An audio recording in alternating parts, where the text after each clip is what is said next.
स्वागत है आप सभी का आपके अपने चैनल ईडियन मैथ्स पर। दोस्तों, पिछली क्लास में हमने कुछ क्वेश्चंस समझे थे। आज उसी कड़ी को आगे बढ़ाते हुए हम कुछ और क्वेश्चंस को पढ़ेंगे और आज हम जानेंगे कुछ ऐसे इम्पॉर्टेंट क्वेश्चन जो हर वनडे एग्ज़ाम में कहीं ना कहीं आते रहते हैं, चाहे वो एसएससी हो, चाहे वो एचपीएससी हो, एसएससी हो, या फिर यूपी ट्रिपल एससी हो, या ऐसा कोई भी वनडे एग्ज़ाम जिसकी आप तैयारी कर रहे हैं, तो इन क्वेश्चन का आंसर आपको पता होना चाहिए। चलिए शुरुआत करते हैं क्वेश्चन नंबर 1 से। तो क्वेश्चन नंबर 1 कहता है तो क्वेश्चन नंबर 1 से इनमें से वह दिल्ली का सुल्तान कौन था जिसकी मृत्यु पोलो खेलते हुए हुई थी। सोचिए, कौन ऐसा दिल्ली का सुल्तान था जिसकी मृत्यु पोलो खेलते हुए थी।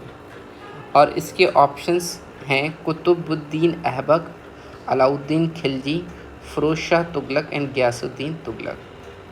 तो इसका सही आंसर है कुतुबुद्दीन ऐबक। अब आपको कुतुबुद्दीन ऐबक के बारे में कुछ इंपॉर्टेंट इन्फॉर्मेशन पता होनी चाहिए। आपको पता होना चाहिए कि जो कुतुबुद्दीन ऐबक है वो गुलाम डायनेस्टी का एक शासक था। जैसा ये नाम से पता चलता है गुलाम, तो ये किसका गुलाम था? ये गुलाम था मोहम्मद गौरी का। ओके, मोहम्मद गौरी जो एक गौर बन के शासक थे, उनका ये गुलाम था। और इसकी मृत्यु सन 1210 ईस्वी में तब हो जाती है जब ये पोलो खेल रहा होता है। आगे चलते हैं क्वेश्चन नंबर 2 पर। दिल्ली सल्तनत का राज्यकाल कब समाप्त हुआ? तो इसके लिए मैं आपको एक बहुत ही अच्छी ट्रिक बताना चाहूँगा जिससे आपको दिल्ली सल्तनत के जितने भी आपके राजा हुए, जितनी भी डायनेस्टीज़ हुई, उन सब का क्रोनोलॉजिकल ऑर्डर में याद हो जाएगा। चलिए, एक आपको छोटी सी ट्रिक याद करनी है। उसका नाम है एस के तलवार, स्टूडेंट ऑफ लॉ। बहुत छोटी सी ट्रिक है, आप याद रख पाएंगे।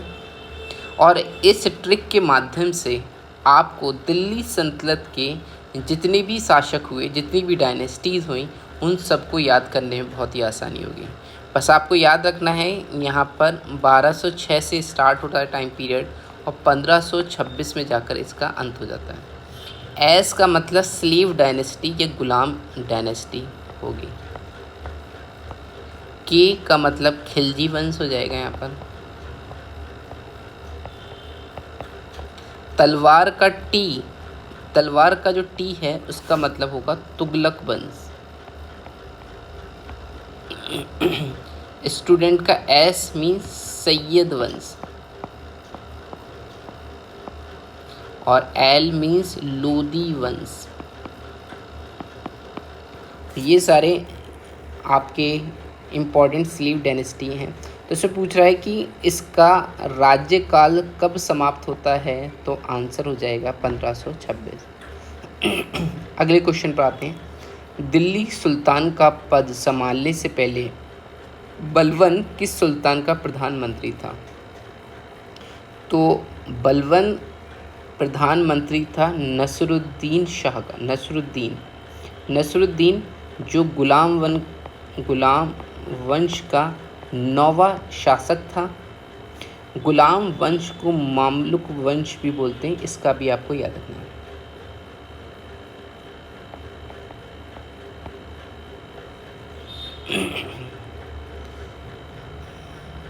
अगला क्वेश्चन है, चंगेज़ खान ने जलालुद्दीन का पीछा करते हुए किसके शासनकाल में भारत की सीमाओं पर आक्रमण किया था? ओके, चंगेज़ खान ने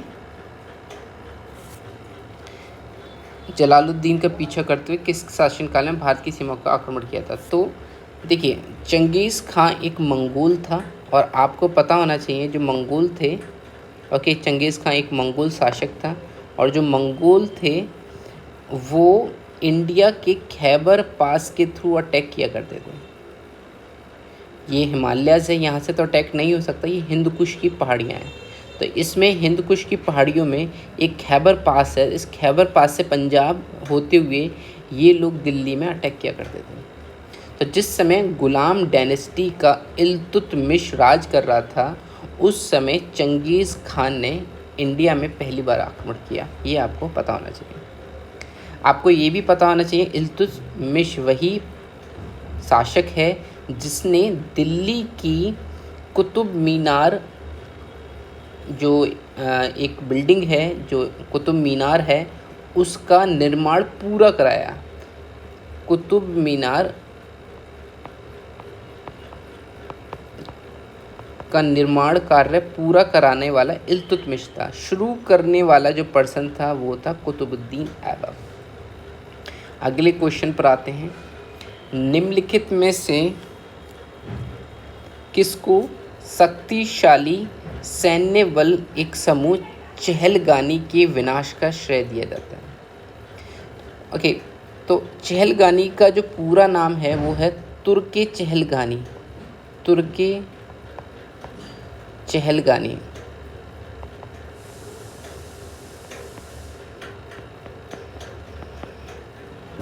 गुलाम वंश के जो शासक थे वो तुर्क गुलाम हुआ करते थे, और इल्तुतमिश ने 40 लोगों का एक दल बनाया था। इस 40 लोगों के दल को तुर्के चहलगानी भी बोला करते थे। तो उसको ख़त्म करने का जो श्रेय, विनाश करने का जो श्रेय दिया जाता है वो दिया जाता है बलबन को। तो बलबन वो पर्सन था, वो खुद भी तुर्के चहलगानी का एक बोल सकते हैं पार्ट था, एक मेंबर हुआ करता था उस समूह का। लेकिन क्योंकि वो रूल करना चाहता था तो उसने जितने भी इम्पोर्टेंट बोल सकते हैं ग्रुप के मेंबर्स थे उन सबको मारने का कार्य किया बलबन ने। नेक्स्ट क्वेश्चन है, स्वयं को दूसरा सिकंदर या सिकंदरे सानी कहने वाला सुल्तान कौन था? तो आपको पता होना चाहिए वो पर्सन था अलाउद्दीन खिलजी। अलाउद्दीन खिलजी को सिकंदरे सानी क्यों कहते हैं? क्योंकि उसने साउथ में चलने वाले संगम डायनेस्टी, जो संगम डायनेस्टी थी, या बोल सकते हैं आप जो साउथ में संगम पांड्या, चोला और चेरा, उनको ख़त्म करने का काम किया। इतनी सारी बैटल्स जीती, तो इसलिए, और उसका एम्बिशन ये था कि वो पूरे कंट्री पर राज करना चाहता था, तो इसलिए उसको सिकंदरे सानी का भी दर्जा दिया जाता है। तो अलाउद्दीन खिलजी आपको पता होना चाहिए। नेक्स्ट है, किस वंश के सुल्तान अधिक समय तक शासन नहीं किया? इनमें से किसने अधिक समय तक शासन नहीं किया? तो मैं आपको एक क्रोनोलॉजी बता देता हूँ जिससे आपको पता चल जाएगा कि किसने कितना शासन किया। हमने एस के तलवार से तो ये जान ही लिया कि कौन कितने टाइम तक था। तो दिल्ली सल्तनत में ये 5 डायनेस्टी थी। पहली थी गुलाम वंश, स्लेव डायनेस्टी या गुलाम वंश। गुलाम वंश का जो टाइम पीरियड शुरू होता है वो होता है 1206 से लेकर 1290 तक। 1290, लगभग 84 सालों तक इन्होंने राज किया इंडिया में। उसके बाद आते हैं खिलजी। तो खिलजी वंश जो था वो लगभग 1290 से लेकर 1290 से शुरुआत करके ये लगभग 1320 तक, ओके, 1320 तक लगभग 30 सालों तक इन्होंने शासन किया। उसके बाद तुगलक लोग आ गए। तुगलक लोगों का जो डायनेस्टी थी वो 1320 से लेकर 14 तक ये वर्क करती है। लगभग 94 ईयर का इनका टाइम पीरियड था। उसके बाद सैयद डायनेस्टी आती है। सैयद डायनेस्टी, सैयद वंश जो था, उन्होंने 14 से लेकर 1450 तक शासन किया और इनका कार्यकाल लगभग 36 सालों का था। उसके बाद में लोदी डायनेस्टी आएगी और लोदी डायनेस्टी ने 1450 से लेकर 1526 तक राज किया। लगभग इनका टाइम पीरियड 76 ईयर का था। तो इसमें पूछा गया है कि सबसे कम तो किस वंश के सुल्तान अधिक समय तक शासन नहीं कर पाए, तो वो थे खिलजी वंश के। तो आंसर हो जाएगा इसका खिलजी। नेक्स्ट है, किस कारण से मोहम्मद बिन तुगलक को असफल व्यक्ति बोला जाता है? तो मोहम्मद बिन तुगलक को असफल व्यक्ति इसलिए बोला जाता है क्योंकि उसने जितनी भी योजनाएं बनाई अपने शासन को अच्छे से चलाने के लिए, वो सारी योजनाएं फेल हो जाती हैं, इसलिए उसको अक्सर एक असफल व्यक्ति के रूप में जाना जाता है। जैसे मैं आपको एक दो एग्जांपल बताना चाहूँगा। जैसे सबसे पहले उसने जो किसानों से लिया जाने वाला लगान था, टैक्स था, उसको दुगना कर दिया क्योंकि वो उनको नहर के थ्रू पानी मुहैया कराने लगा था। लेकिन उसी साल क्या होता है, उसके साम्राज्य में, उसके शासनकाल में अकाल पड़ जाता है, फेमाइन हो जाता है और इस वजह से लोगों की फसल नहीं होती अच्छी। तो ये उसका एक सेटबैक हो जाता है। उसके बाद में उसने दूसरा काम क्या किया, दूसरा काम उसने अपनी कैपिटल दिल्ली से दौलताबाद शिफ्ट की। इससे वो क्या करना चाहता था, इससे वो चाहता था कि जो मंगोलों का आक्रमण हो उससे वो अपनी कैपिटल को सेव कर पाए। और दूसरा क्या होगा, जो पूरा का पूरा तुगलक डायनेस्टी है, दौलताबाद महाराष्ट्र में जो है वो लगभग सेंटर में पड़ता था, तो इससे वो अच्छे से कंट्रोल कर सकता था। लेकिन लोगों ने इसका सपोर्ट नहीं किया। लोग दिल्ली कैपिटल को छोड़कर दौलताबाद शिफ्ट नहीं हुए और अंततः उसको अपनी जो कैपिटल है, अपनी जो राजधानी है, उसको वापस से दिल्ली ही ट्रांसफ़र करना पड़ा। इसके बाद में उसने एक और योजना लेकर आता है। इस योजना के तहत वो क्या करता है कि उसने टोकन करेंसी, चमड़े की करेंसी या तांबे के कॉइन उसने शुरू किए और वो भी असफल रहा प्रयोग। वो असफल इसलिए रहता है क्योंकि इस टाइम पर हम क्या देखेंगे कि जो लोग थे, चीप मेटल होने की वजह से वो लोग खुद ही उसका यूज़ करने लग रहे थे। इन सारे तरीक़ों से हम बोल सकते हैं कि वह व्यवहारिक राजनेता नहीं था और इसलिए इसका आंसर दूसरा हो जाएगा। नेक्स्ट है, निम्नलिखित में से किस शासक ने सिंचाई तथा लोक निर्माण कार्य पर पर्याप्त ध्यान दिया था? तो वो पर्सन था फिरोज शाह तुगलक। फिरोज शाह तुगलक ने सिंचाई पर और लोक निर्माण, PWD department, public work department भी जिसको बोलते हैं, उस पर ध्यान दिया। फिरोज शाह तुगलक को याद किया जाता है उसके नए नए शहर बनाने के लिए, जैसे उसने जौनपुर बनाया, फिरोजाबाद,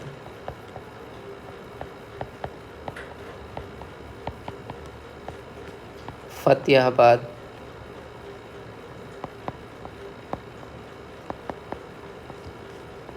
इसके अलावा हिसार एंड इसके अलावा एक और शहर बनाया था इसने, फिरोजपुर।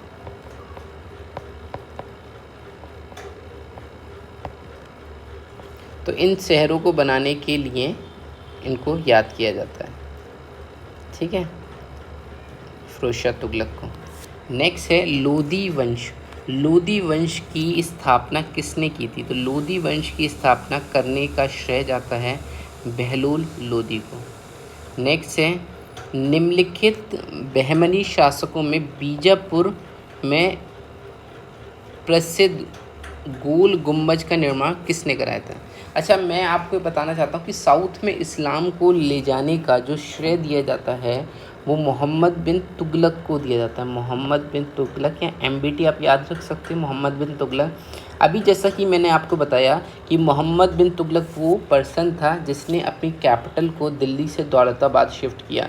तो जब वो कैपिटल कुछ समय के लिए दौलताबाद शिफ्ट हो जाती है तो जो इस्लामिक कल्चर है वो साउथ में भी परकोलेट कर जाता है, साउथ में भी फैल जाता है और इसी से बहमनी शासक, मुस्लिम शासक पैदा होते हैं बीजापुर कर्नाटका वाले रीजन में। और यहाँ पर गोल गुम्बज का निर्माण होता है। गोल गुम्बज क्या है? मकबरा है। ये मकबरा है किसका? मोहम्मद आदिल शाह और उसकी पत्नियों का। नेक्स्ट है चांद बीबी शासक थी। तो चांद बीबी शासक थी बीजापुर की, ये आपको पता होना चाहिए। नेक्स्ट है मेवाड़ के राजघराने से संबंधित प्रसिद्ध भक्ति संत कौन थे? तो ये बहुत ही फेमस कवित्री रही जो मेवाड़ की राजघराने से थी। उनका नाम है मीराबाई और इनकी शादी एक राजपूत किंग राणा सांगा, इनका नाम सुना होगा आप लोगों ने, राणा सांगा। तो राणा सांगा के जो पुत्र थे, इनका नाम आपको पता होना चाहिए, राजा भोज या भोजराज था, उनसे इनकी शादी होती है। और लेकिन इनकी मृत्यु हो जाती है। उसके बाद में कृष्ण को ही अपना आराध्य या फिर पति मान लेती हैं। तो इस तरीके से ये इनके बहुत ही फेमस बहुत सारे आपको पता है संगीत हैं जो इनका कंट्रीब्यूशन रहा है। नेक्स्ट है श्रृंगेरी, बद्रीनाथ, द्वारकापुरी 4 मठों को 4 डायरेक्शंस में स्थापित करने वाले जो पर्सन थे, जो व्यक्ति थे, उनका नाम बताना है। तो श्रृंगेरी, सबसे पहले द्वारका पीठ आपको बताना चाहिए। द्वारका आपका वेस्ट में आता है। उसके बाद में बद्रीनाथ नॉर्थ में आता है, पुरी ईस्ट में आता है और श्रृंगेरी साउथ में आता है। तो इस टाइप से 4 डायरेक्शन में 4 पीठ निर्माण करने का श्रेय जाता है आदि शंकराचार्य को, जो 8वीं शताब्दी के एक भक्ति सूफी सेंट थे। ये पता होना चाहिए। नेक्स्ट है सूफी परंपरा में पीर से क्या आश्रय होता है? तो पीर को हम गुरु भी बोलते हैं। तो सूफियों में जो गुरु होते हैं उनको हम क्या बोलते हैं? पीर बोलते हैं। अगला क्वेश्चन है कृष्ण देव राय ने हम्पी में कृष्णा स्वामी मंदिर बनवाया था। ये इस समय किस राज्य में स्थित है? तो हम्पी कैपिटल थी कृष्णदेव राय की। कृष्णदेव राय वो पर्सन थे जो विजयनगर साम्राज्य जो साउथ में था उसके एक राजा थे, एक शासक थे, और उन्होंने हम्पी में कृष्ण स्वामी मंदिर का निर्माण कराया। आज हम्पी कर्नाटका राज्य में स्थित है। अगला क्वेश्चन है निम्नलिखित में से दिल्ली का अंतिम सुल्तान कौन था? तो इस क्वेश्चन का आप सोचिए, अभी मैंने आपको कई बार इनका नाम लिया है, तो आंसर हो जाएगा इब्राहिम लोदी। तो लोदी बन सबसे लास्ट में था। 1526 में इब्राहिम लोदी को बाबर ने पानीपत की प्रथम लड़ाई में हराने के बाद में दिल्ली सल्तनत का अंत किया और मुग़ल डायनेस्टी, मुग़ल साम्राज्य की स्थापना ये नींव रखी। नेक्स्ट है तराइन के प्रथम युद्ध में निम्नलिखित में से किसको पृथ्वीराज चौहान ने हराया था? तो मैंने अभी आपको बताया तराइन का पहला युद्ध 1191 में होता है और ये होता है मोहम्मद गौरी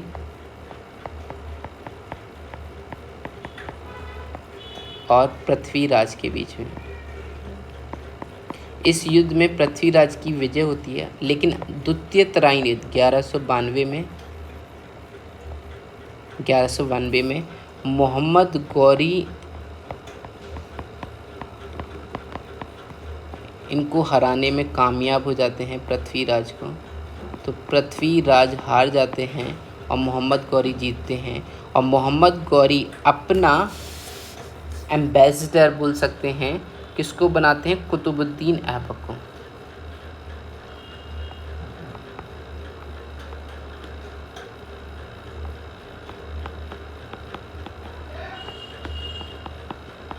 ठीक है, और इस तरीके से गुलाम वंश का शासन इंडिया में शुरू हो जाता है। अगला क्वेश्चन है भारत में चमड़े का प्रतीक मुद्रा किसने शुरू की थी? तो इसका आंसर मैंने अभी दिया था आपको, वो पर्सन थे मोहम्मद बिन तुगलक। तो इसका आंसर हो जाएगा